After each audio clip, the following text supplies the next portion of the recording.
Aunty, kenapa aunty servis kereta dekat bonet belakang ni? Awak tak tahu ke kereta apa ni? Porsche. Porsche Porsche. Aunty, mesti susah nak servis kereta enjin belakang ni. Apa nak susah? Macam Myvi je. Aunty, kalau senang, tunjuk macam mana nak servis. Boleh? Jom Aunty tunjuk. So, biasalah kalau untuk servis, kita akan drain minyak dulu. Aish, tunjuk sikit macam mana nak drain. Macam ni je kita buka macam Myvi punya. So memandangkan kereta ni dia pakai dalam 8 liter. So kita perlukan 2 tray untuk drain. So, Aish, buat apa sekarang ni? Sekarang kita nak buka dan tukar dia punya oil filter dia. Oh, senang macam tu je. Aunty pun boleh buat. Jom Aisyah ajar macam mana nanti. Ni dia punya oil filter nanti. So kita pakai ori Porsche punya. Porsche. Okey nanti. Porsche pun Porsche lah. Sekarang saya nak ajar aunty macam mana kita buka dia punya o-ring dia. Ni Aunty macam pernah buat je. Kenapa aunty tak nak buat? Aunty silap uniform hari ni. Alasan je semua tu. Awak nak kena potong gaji Alamak, saya tarik balik ni.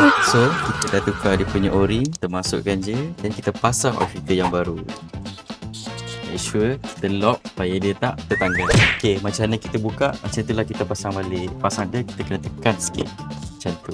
Senang je, macam Myvi. Tak pun macam beza. Lepas kita dah tuang minyak, drain minyak, kita dah tukar oil filter. Sekarang kita nak pasang lah balik dia punya drain plug. Okay, Aunty. So, sekarang macam biasa kita isi minyak. Okey, sinilah Aunty buat. Masa ni Aunty buat. Sabar dulu Aunty. Aunty ni udah first time ni. Sekarang kita kena tarik dia punya extension supaya senang kita nak isi. Barulah betul. Aunty nak tengok Aish tahu ke tidak. Yelah Aunty. So, kita masukkan minyak lebih kurang 8.2 liter. So, last kita buat scan. So, nampaknya semua hijau. So, okey lah kereta ni sebenarnya. Tak kisahlah korang pakai Porsche ke, Myvi ke. Aunty tetap bagi servis booklet dan stiker untuk korang. Najat. So, dah habis dah. Jadi, berapa harga untuk servis Porsche Carrera ni? 2,000, 3,000, 4,000, 1,000 je guys. Siap datang rumah lagi. Jadi, kalau nak servis Porsche ke Porsche korang tu, Roger je. Nija Autocare.